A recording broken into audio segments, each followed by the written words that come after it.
Bom, nós vamos falar sobre a cultura do couve-flor para a disciplina Olericultura 1.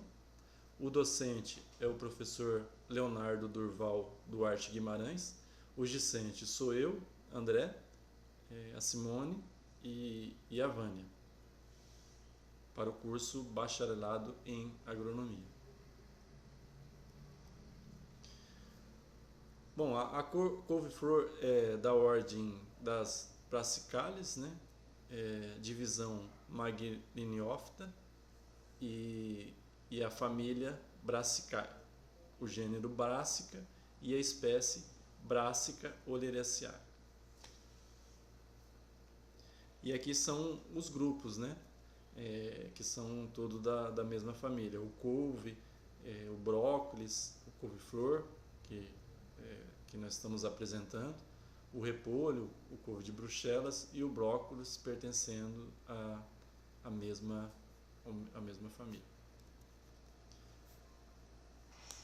Bom, a couve-flor ela é uma hortaliça, ela é bem delicada devido a essas inflorescências, né?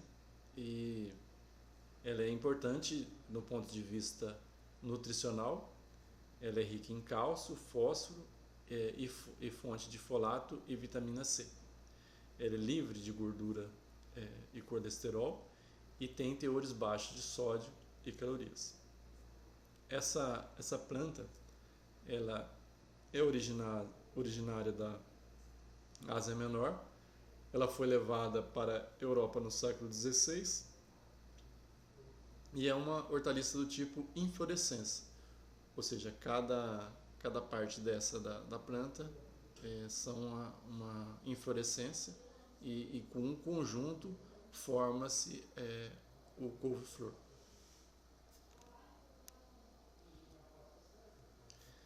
Bom, a morfologia é a inflorescência, né? Tem um botão floral, tem a folha, a parte externa, e a folha tem a nervura, e essas folhas modificadas próximo à inflorescência são as brácteas, que apoiam a florescência e o botão floral.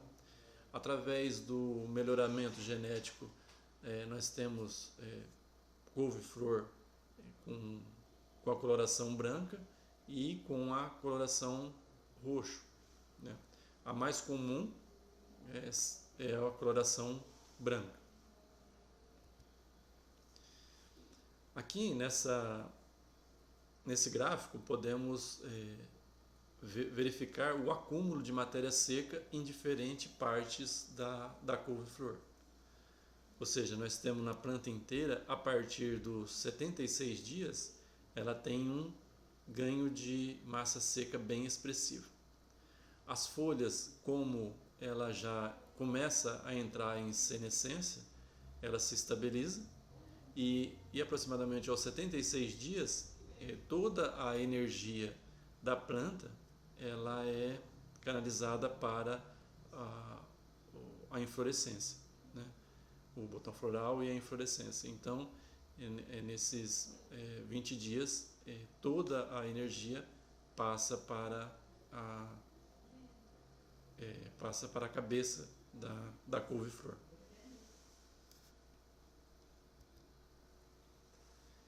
Aqui é uma tabela da porcentagem de elementos que possuem a couve-flor.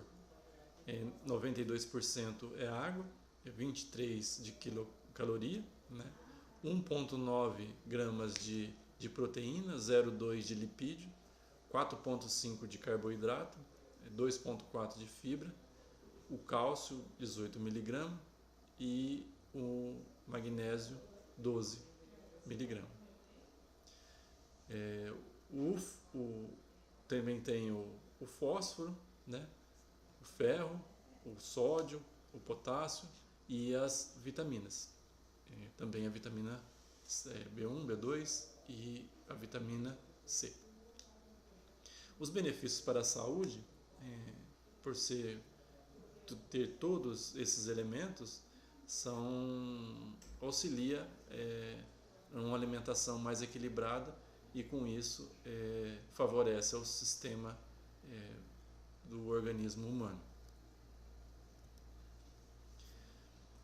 Aqui nesse gráfico são após a cocção da couve-flor, né, comparado com o brócolis e com o couve. Então, os minerais avaliados tiveram seus teores diminuídos com o tempo de cozimento, que podem ser removidos pela água. Só que eles mantiveram, né, a couve-flor, ela teve uma perda menor, digamos assim, para que esse produto venha a ser preparado. A perda desses minerais ela é menor comparado com o brócolis e comparado com a couve. Então, digamos assim, existe uma estabilidade pós-preparo na manutenção desses minerais. Bom, a época mais recomendada para o plantio tem a couve-flor de inverno e a couve-flor de verão. E aí tem as épocas recomendadas para o plantio. A couve-flor de inverno, no sul, é de fevereiro a junho, sudeste de fevereiro a abril, nordeste de fevereiro a julho e no centro-oeste de fevereiro a julho. No norte não se aplica devido às condições climáticas. E início da colheita de 100 a 110 dias. A couve-flor de verão, no sul de dezembro a janeiro, sudeste de outubro a fevereiro, nordeste de novembro a dezembro e no centro-oeste de outubro a janeiro. E no norte, por essas condições de verão dar mais condições para a planta, ela é recomendada para plantio de novembro a fevereiro. Início de colheita de 90 a 100 dias.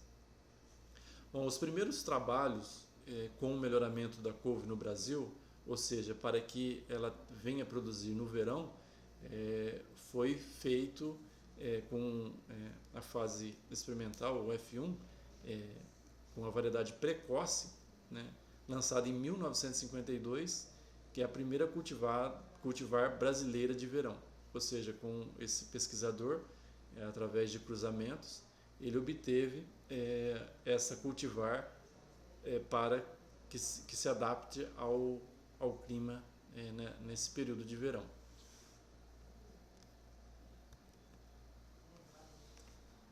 Os principais estados produtores e a área cultivada são o estado de São Paulo, com 1.600 hectares, Paraná e Santa Catarina, 1.300, Minas Gerais, 700, ou seja, vários distritos, vários estados do país, ele cultiva a couve-flor de verão. Então, só não o norte, né, que aqui não está descrito na tabela. No entanto, essa cultivar ela pode ser recomendada para o cultivo na região norte. E os estados produtores da couve-flor de inverno são o estado de São Paulo, Paraná, Santa Catarina, Rio Grande do Sul, Minas Gerais, Espírito Santo, Goiás e Rio de Janeiro, com as suas respectivas áreas.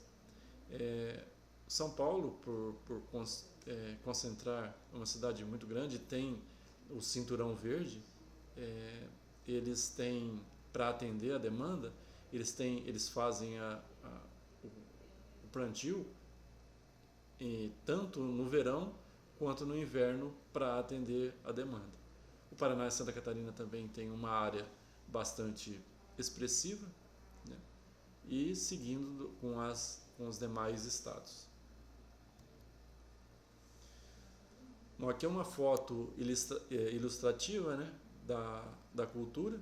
Aqui é a fase inicial, né? Aqui é uma planta recém-emergida e tem cada cultivar ela vem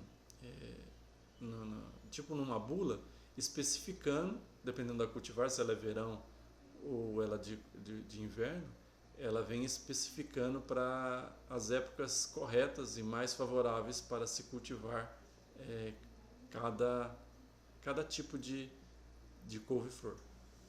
E aí tem a ilustração de como eles recomendam para fazer e a época de colheita, até a época de colheita.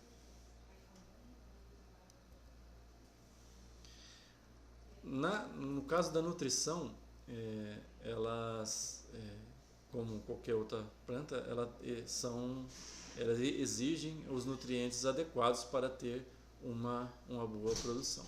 Então tem dias após o transplante, conforme a planta vai se desenvolvendo, vai se demandando mais nutrição.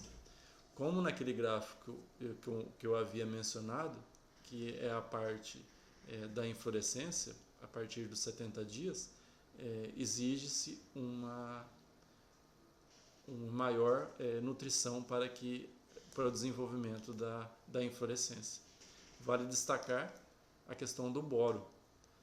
O boro é muito importante para que não venha ocorrer má formação na inflorescência, porque ele está ligado ao desenvolvimento do tubo polínico. O boro no solo ele tem alta mobilidade e com isso a necessidade de fazer a aplicação foliar desse elemento. Então, quando a planta começa a desenvolver a inflorescência, como está na tabela aqui, ela exige uma quantidade maior desse elemento. Bom, a couve-flor é exigência em termos de solo, nutrientes e pouco tolerante à acidez. E aí está a recomendação. Adubação de plantio, 60 kg de nitrogênio, 200 a 600 de P2A5, dependendo das amostras, da amostragem do solo, de 120 a 140 kg por hectare de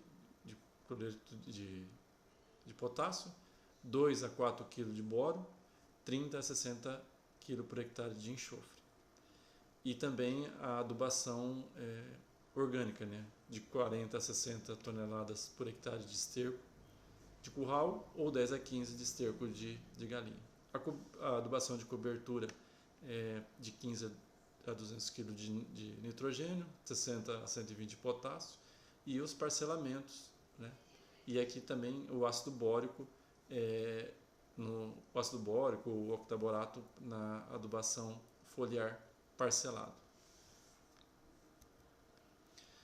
As pragas. Uma das pragas são a traça das crucíferas, essa lagarta. Aqui está o ciclo dela. E é muito importante que não deixar chegar nesse tamanho, porque ela acaba prejudicando e ela acaba tendo um maior difícil o controle, porque ela entra na inflorescência e aí fica mais difícil o controle.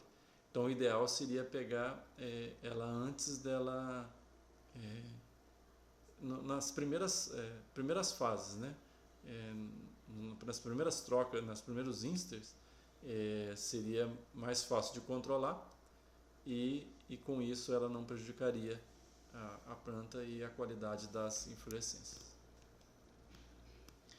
O pulgão, por mais que ele tenha um inimigo natural, que é a joaninha, dependendo a intensidade de infestação, ele acaba prejudicando. Com isso, a necessidade de se fazer o controle para não deixar a população danificar a cultura. Lagarta, essa aqui pode pegar antes da inflorescência e também, para o controle ser mais eficiente, pegar nos primeiros insters, que além dela não prejudicar a planta, é mais fácil de controlar. A mosca branca, que aqui na nossa região é muito, muito comum, e é uma praga que causa muito dano para as culturas. Então exige-se uma atenção bem mais apurada para não deixar essa planta danificar a lavoura. A vaquinha, né, a diabrótica, também é uma praga que causa injúrias na inflorescência e também nas folhas. As lesmas e os caracóis também causam danos, e a necessidade de colocar iscas para que ela não venha para ter um controle, para ela não prejudicar a cultura.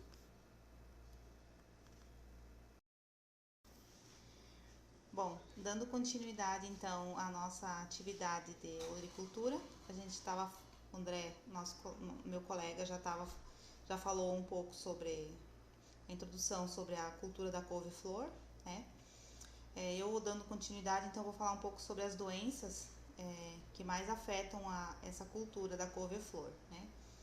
A primeira delas é doenças causadas por fungos, então, né? A primeira delas seria o míldio. Ele é um dos fungos que afeta a couve-flor, é o míldio, Peronospora parasítica. Ele também afeta outros tipos de crucíferas, como brócolis, rabanetes, nabos, né? Ele pode ser afetado pelo fungo em qualquer estágio de crescimento. No entanto, devido às condições que exigem frio e umidade para se desenvolver, então geralmente ele aparece na sementeira. Mas na fase adulta também aparece e causa muitos danos na sua horta. Ele produz nas folhas manchas oleosas, né, de diferentes tonalidades. Como a gente pode ver nas imagens aí, ele afeta a parte das folhas, né, e depois se tornam marrons e murcham. Então ele causa um dano muito grande nessa planta. O método de controle dele para controlar essa doença, então deve-se evitar que as plantas transplantadas elas estejam infectadas, e recomenda-se então escolher variedades resistentes a essa doença. Como em qualquer cultura a gente sabe que precisa controlar as doenças, né? Essa também ela já traz nas plantas infectadas um grande dano para essa cultura.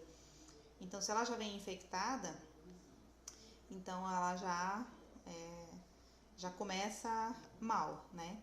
Então tem variedades que são mais resistentes a essa doença, então a gente procura as variedades que a gente considera mais resistentes, para já evitar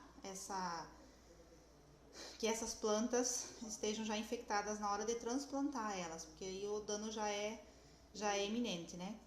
Quando detectar o aparecimento deste fungo, então retire as folhas infectadas ou elimine a planta imediatamente, porque senão ela pode transmitir para outras plantas e aí contaminar ainda mais a lavoura, né?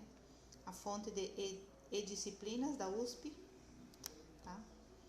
A outra doença também que afeta muito a cultura da couve-flor é a mancha de alternária, nome científico é Alternaria brassicae.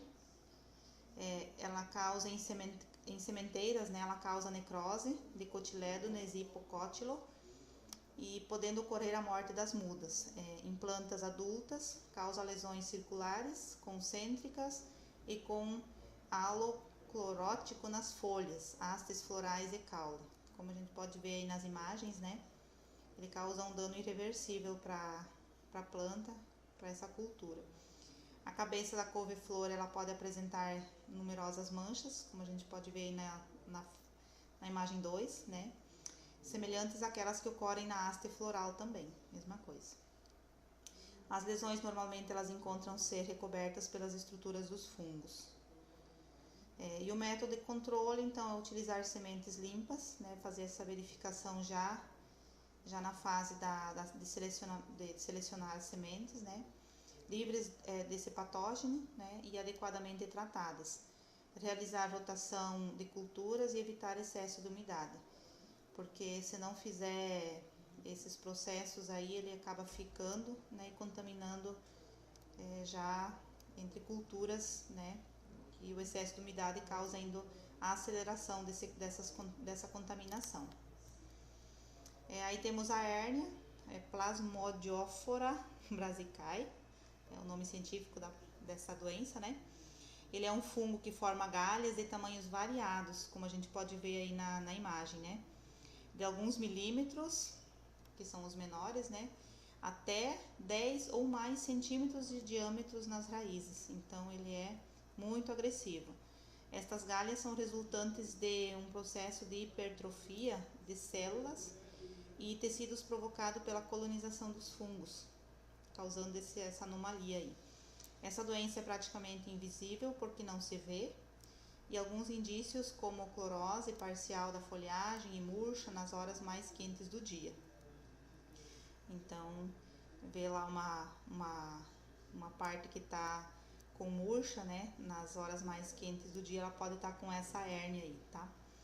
Os métodos de controle são rotação com culturas, uso de variedades resistentes também, né? Produção de mudas sadias, já que não estejam contaminadas já nas mudas, né? Limpeza adequada das ferramentas, porque se não tiver uma limpeza adequada das ferramentas, ele já faz a contaminação na hora do plantio. Utilizar água de boa qualidade e realizar drenagem adequada do solo. Outra alternativa também é fazer a solarização do solo, no qual apresenta resultados satisfatórios. Já foram realizados estudos que essa é uma boa prática também. O subdesenvolvimento e murcha da planta nas horas mais quentes do dia, né, e a formação de galhas nas raízes. Como a gente vê na imagem ao lado aí, é o que causa essa doença e a conhecida como hérnia. Aí nós temos a murcha de Fusarium, né, ela é causada também nos repolhos, na couve-flor, nos brócolis, né, como a gente vê na imagem aí, ela causa um dano irreversível também para a planta, o que causa um enorme prejuízo ao produtor, tornando essas plantas, né, esse produto aí praticamente inviável para comercialização, né? Causa transmissão para outras plantas e acaba destruindo partes da lavoura ou às vezes até toda a lavoura se não fizer o controle adequado. Aí nós temos o mofo cinzento, né? Nome científico Botrytis cinerea. A gente tem as imagens aí também como ele causa aí na couve, né? Fica toda manchada e acaba ficando imprópria para consumo, muito menos para venda, né? Para comercialização. Aí nós temos as doenças bacterianas, que é a podridão mole da couve-flor, nome científico Hermínia carotovora. Ela normalmente essa doença ela manifesta-se em plantas com bom desenvolvimento vegetativo. Então, sob condições de temperatura e umidade, né, adequadas, essa bactéria penetra nos tecidos das plantas, como a gente vê aí na imagem, né, podridão mole, através de ferimentos e causa encharcamento. Aí o tecido colonizado torna-se mole e muitas vezes apresenta secreção de líquido com odor fétido. O órgão afetado apodrece rapidamente e acaba com a plantinha, né? Métodos de controle para esse tipo de doença baseiam-se em medidas preventivas, por exemplo, usando sementes certificadas, né? Elas já mais suscetíveis, já tem mais resistência, né, a essas doenças. Cultivando em solos livres dessas bactérias, aí entra a questão de manejo, né, a questão de rotação de culturas, mantendo o campo livre de plantas selvagens também, crucíferas, e destruindo rapidamente focos infectados, né, para que uma planta contaminada, enfim, não transmita para outras, né. Aí nós temos a podridão negra. Os primeiros sintomas dessa enfermidade, eles são notados nas folhas, né, próximas às laterais das folhas. Você vê aí nas imagens as manchas, né, amareladas. Elas aparecem em pequenas zonas amareladas que progridem em direção ao pecíolo. Então, geralmente formando áreas em forma de V, com a base voltada para o pecíolo. Nessas áreas, as nervuras são de coloração escura. Mais tarde, os tecidos das zonas cloróticas apresentam-se necrosadas e tornando-se desidratadas, de consistência papirácea. Em alguns casos, observa-se o subdesenvolvimento, a planta não cresce, né? Ela murcha, queda prematura de folhas e apodrecimento das plantas afetadas. Aí temos a mancha foliar translúcida, onde os sintomas são observados principalmente nas folhas inferiores. São notadas lesões inicialmente translúcidas, levemente avermelhadas, com halo amarelo. Em ataques severos, as folhas tornam-se amareladas e posteriormente caem. Então, é bem como aparece aí na nossa foto aí a mancha foliar. Aí aqui nós temos distúrbios fisiológicos, no caso a deficiência do boro, né, áreas escuras na cabeça, ela fica totalmente inadequada para consumo, né, e para venda também. As hastes ocas também são distúrbios fisiológicos por falta da deficiência, né, do boro, como a gente vê na imagem 2. Aí a gente tem sintoma conhecido como cabeça frouxa, ela é causada também por deficiência de boro, né, em plantas de couve-flor. Aí nós temos aí um estudo feito aí, efeitos sobre a produção de 3 brássicas. Então nós temos o repolho, como a gente vê no gráfico aí, né, o repolho, a couve-flor e o brócolis. A gente está falando sobre o couve-flor, então, aquela linha vermelha ali, ela tem um melhor desenvolvimento e aproximadamente usa-se em torno de 6 quilos de boro por hectare, né, para ela ficar com um nível adequado desse boro, né, desse micronutriente para ter uma fertilidade boa e não ter deficiência de boro na planta. E aí temos a deficiência de molibdênio, né, que é a ponta de chicote, conhecida como ponta de chicote. Ela tem, quando a planta tem deficiência de molibdênio, então nas plantas de couve-flor causa esse efeito chicote aí, ponta de chicote, como está aí na imagem, né? E aí nós temos mais algumas desordens fisiológicas aí, presença de folhas nas inflorescências, né? Pilosidade na inflorescência, então tudo isso aí causa prejuízos na lavoura, ela se torna inadequada para comercialização, né? E acaba sendo prejuízo para o produtor, como a gente vê aí na imagem, na 1 e na 2, inflorescência, na de baixo, na terceira, pilosidade na inflorescência. Então são várias desordens aí que podem ser causadas aí na couve-flor. Como considerações finais, então, a gente vê que o cultivo da couve-flor é muito exigente, né, em mão de obra. O manejo ele é diferenciado, pois a planta necessita de tratos culturais bem específicos e bem frequentes, né? Além disso, a espécie ela é sensível às condições climáticas, muito sensível, havendo necessidade de informação técnica na escolha do material genético e assim também obter um produto de boa qualidade comercial, que é o fim, é a atividade fim para consumo, né, para venda comercial. No caso, tem que ter essa qualidade muito boa para conseguir fazer uma boa rentabilidade, né? Entretanto, a couve-flor é importante para pequenos produtores, pois ela oferece lucratividade, principalmente quando o cultivo é bem planejado, visando a sazonalidade da cultura do mercado. Aí algumas fotos, cores muito lindas da nossa couve-flor, né? E muito obrigado pela atenção.